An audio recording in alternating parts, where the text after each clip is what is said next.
السلام علیکم ناظرین، معروف عالم دین مولانا طارق جمیل کا کورونا ٹیسٹ مثبت آ گیا ہے۔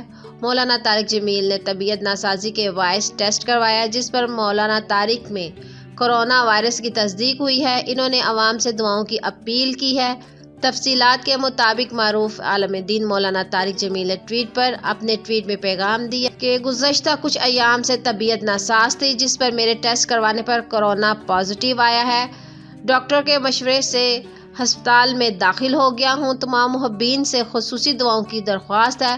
دوسری جانب ملک بھر میں کورونا وائرس سے مزید 72 افراد چل بسے۔ 3000 سے زائد میں وائرس کی تصدیق ہو گئی، جس کے بعد کورونا وائرس کے کیسز کی تعداد 46,000 سے زائد ہو گئی ہے۔ سرکاری اعداد و شمار کے مطابق اس وقت ملک بھر میں کورونا کے مریضوں کی تعداد 46,629 ہو گئی ہے، جن میں سے 2,470 کی حالت تشویشناک ہے۔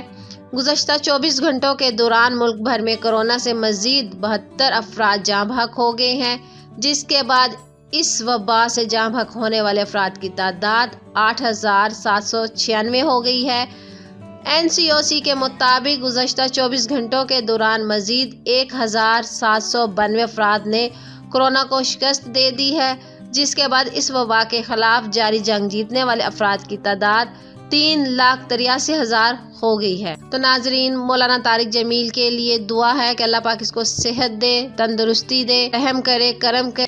اپنی دعاؤں میں یاد رکھیے گا۔ ملتے ہیں کسی نیکسٹ ویڈیو کے ساتھ۔ اللہ حافظ۔